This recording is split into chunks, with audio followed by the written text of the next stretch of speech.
발제자께서는 선교적 교회를 지향하고 목회하고 있는 또 현직 목회자이고요. 2,500명의 아까 2,600명이라고 그랬는데 2,600명의 선교사를 파송한 GMS 이사장을 지낸 바 있는 현직 목회자입니다. 김상곤 목사는 본 발제의 주제인 이주민 선교를 위한 지역교회와 기국 선교사 연합에 대해 교회 입장과 선교적 입장에서 충분한 이해와 견해를 갖춘 발제자로 생각됩니다. 발제는 한국에 나와 있는 외국인 이주민들은 몇 프로까지 복음을 받아들일 수 있을까라는 거대 질문을 던지며 시작하고 있습니다.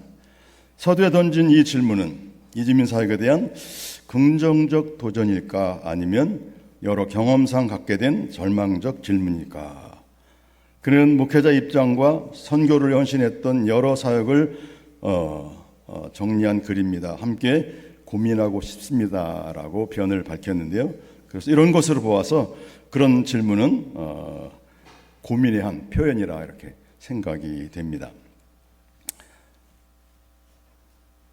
먼저 발제 내용을 정리해 보면 이렇습니다. 이 글은 크게 세 부분으로 구성되어 있습니다. 첫 번째 부분은 세계 이주와 세계 선교의 흐름과 이해, 둘째 부분은 이주민 사역을 위한 자원은 얼마나 있다고 보는가라는 질문, 그리고 세 번째 부분은 이주민 선교를 위한 방향, 모색, 이렇게 세 부분으로 구성이 되어 있습니다. 첫 번째 부분은 세계 이주와 세계 선교의 흐름과 이해 부분에서는 이주민 선교에 대한 UN 보고서에 나와 있는 2억 8천만 명이라 이렇게 제시하면서 첫 번째 부분을 시작하고 있습니다. 발제자는 로잔이라든지 KWMA 또 타겟 2030 등의 여러 가지 역사적 자료들을 중심으로 살펴보면서 이주민 선교의 시대적 당위성을 말하고 있습니다. 두 번째 부분에서 발제자는 이주민 사역을 위한 자원은 얼마나 있다고 보는가라는 질문을 두 개로 또 나누어서 구체화하고 있습니다.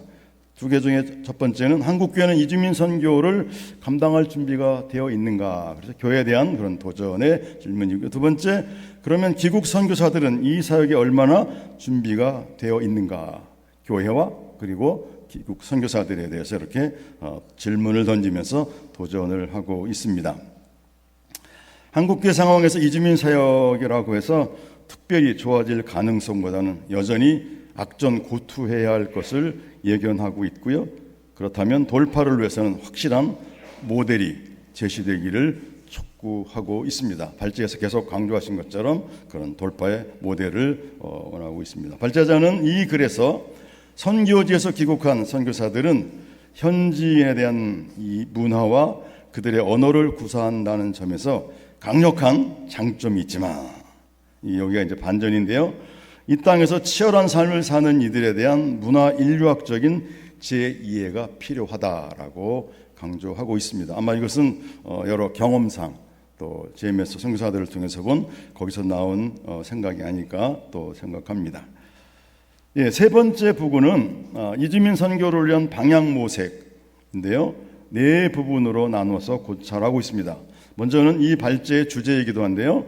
발제자는 지역교회와 기국 선교사의 연합사역의 현실적인 면에서 어떻게 함께 할 것인지에 대한 분명한 모델의 필요성을 강조하고 있습니다. 귀국 선교사 누구나 이주민 사역을 할 수 있을까? 이런 질문을 던지면서 아니다. 왜냐하면 준비된 선교사가 이주민들의 문화와 종교 연구에 할 수 있다는 것은 아니라고 강조하면서요. 그래서 준비가 필요한데요. 그들의 문화와 또 종교 이런 것들을 연구해야 할 필요성을 강조하면서 동시에 그것의 보강 방안으로 평신도들을 활용하는 것에 대해서 굉장히 비중을 두고 있습니다. 그리고 발제 중에도 강조했지만 믿음 선교를 강조하면서 이주민들에게도 헌신을 가르칠 것을 발제 안에서 요구하고 있습니다.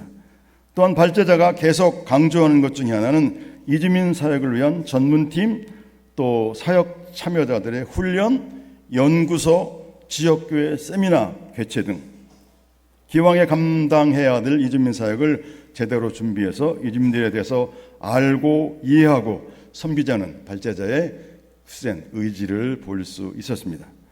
이상과 같이 발제안을 정리해 보았는데요, 전체적으로 좋은 구조를 가진 글입니다.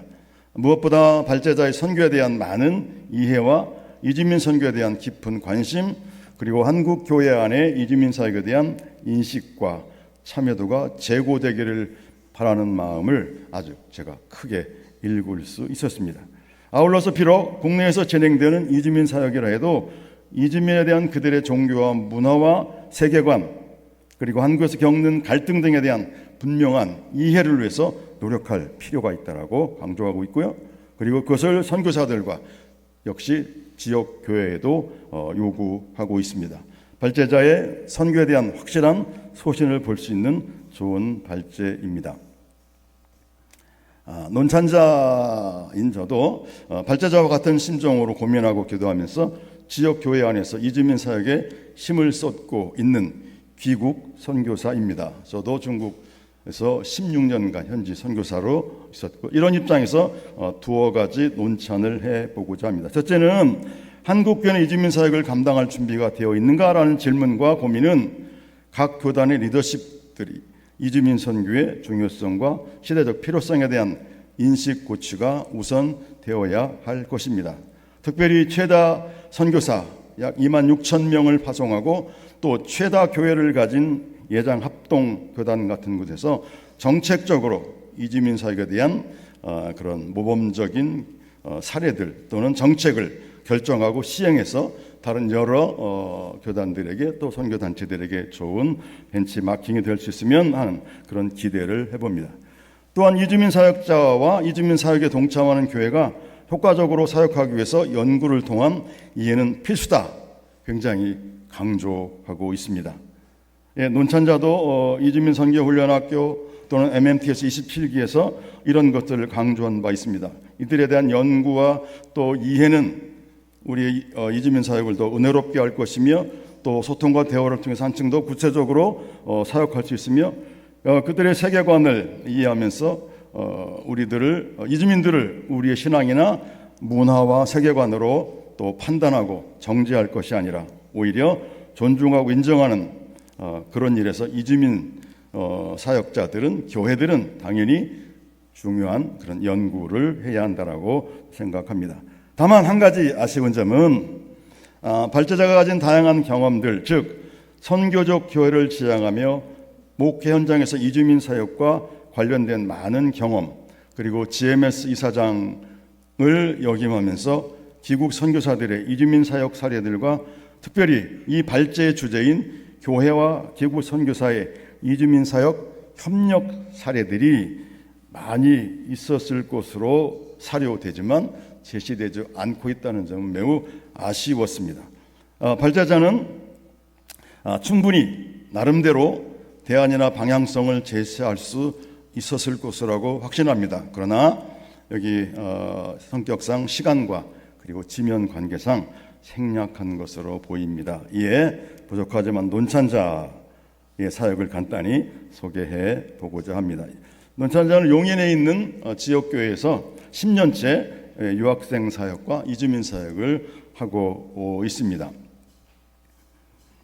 형태는 이렇습니다. 교회 안에 교회가 공간을 제공할 뿐더러 그리고 필요한 모든 인적 자원과 필요한 재정적인 자원들을 다 이렇게 제공해 주고 있습니다. 교회와의 관계는 담임 목사 및 교회의 적극적인 지지가 있습니다. 사역 일체를 또 총괄하는 저에게 일임하고 있고요. 거의 완전 독립체제라고 할 수 있을 만큼 이런 선교사들의 이주민 사역에 적극적으로 지지해 주고 있고요. 그리고 이제 우리 교회에는 중국인 예배가 있었고 또 한국어 다문화 센터가 있었고요. 그리고 또 약간 떨어진 지역에 이주민 센터라는 그런 구조를 가지고 있었습니다. 그러다가 교회가 아무래도 이런 사역의 궁극적인 목적이 복음을 전하는 것인데 한글만 가리키거나 아니면 기술을 가리키는 거 가지고 부족하지 않냐. 그래서 교회가 이제 여러 연구 끝에 이 세 유닛을 이렇게 한 엄블레를 하나 넣고요. HDF라는 향상 디아스포라 프렌즈라는 이름으로 통합 사역을 시작했습니다. 대상은 외국인 근로자, 다문화 가정, 유학생, 그리고 또 한국어 배우러 온 사람 중에 난민 등 이런 여러 약 10여 개국 사람들이 매주 오고 있습니다. 사역은 이렇게 진행되고 있습니다. 오전에 10시부터 12시, 토요일날 사회 통합 프로그램과는 별도로 주일날에 12시부터 12시까지 6단계로 나누어서 이제 전문 다 자격증을 갖춘 사람들이 한국어 교육을 6단계로 시행하고 있습니다. 그리고 한국어 교육 12시에 끝나면 교회가 점심을 제공합니다. 교회가 주는 밥, 미역국, 김치 이거 말고 여러 가지 이유로, 종교적인 이유나 개인적인 이유로 소고기 안 먹는 사람, 돼지고기 안 먹는 사람, 아예 고기를 안 먹는 사람, 다양한 부류들이 있어서 교회가 그런 사람들을 고려해서 야채 샐러드, 생선, 튀김, 계란 프라이 등등 이런 것들을 별도로 준비해서 우리 외국인 노동자들이 마음껏 식사할 수 있도록 그런 제공하고요. 그리고 이제 강압적일 수 없지만 그래서 이제 자발적으로 식사 후에 이제 교회 예배 장소로 오는 사람들 고정적으로 한 20여 명 되고요. 또 자기들 기분 좋은 날은 한 30여 명 이렇게 옵니다. 그래서 예배 시간에 한 7, 8개국은 기본적으로 참여하고 있습니다. 공용어는 한국어를 사용하지만 또 그날의 본문이나 또 중요한 문장, 중요한 단어들은 참여 예상되는 여러 나라 그 언어들로 이렇게 PPT를 만들어서 제공해 주기도 하고 있고요. 그리고 예배가 끝나면 국가별 모임을 합니다. 한 20분 정도 하는데요. 이제 같이 기도 제목을 나누고 또 위로하는 그런 시간을 갖고요. 그리고 이제 끝나면 선택 교육 시간이 있습니다. 이거 교회가 가진 외부 인사를 영입하지 않고 교회가 갖고 있는 자체 인프라들로 오후 2시부터 4시까지 바리스타 있고요. 그다음에 타일 아시죠? 타일. 교회가 이 교육을 위해서 별도의 공간을 만들기도 했고요. 그리고 컴퓨터 1, 2반, 영어, 성인반, 아동반, 기타, 피아노, 성경 공부, 또 이제 외부에서 안경 이런 것들을 진행하면서 우리 외국인 노동자들이 또 자기 개발을 할 수 있도록 도와주고 있고요. 스태프는 찬양팀 있고 식당 봉사, 기술 교육, 한국어 교육, 임용 봉사 등 50여 명이 조금 넘습니다. 사역자는 저를 포함해서 3명인데요. 저와 또 다른 한 분은 귀국 사역자입니다. 그분도 중국에 10여 년 이상 있었고요. 저 또한 그렇게 있었고요. 그리고 평신도 전문인 선교사 셋이 팀을 이루어서 그리고 지역 교회와 아주 친밀한 관계 하에서 이 사역을 진행하고 있습니다. 그리고 필요한 픽업이라든지 라이드까지 제공하면서 이 사역을 감당하고 있습니다. 아무튼 논차를 마치면서 오늘 귀한 발제를 해주신 발제자에게 감사하며 이주민 사역자들에게 좋은 참고가 되는 발제 자료라 생각합니다. 감사합니다.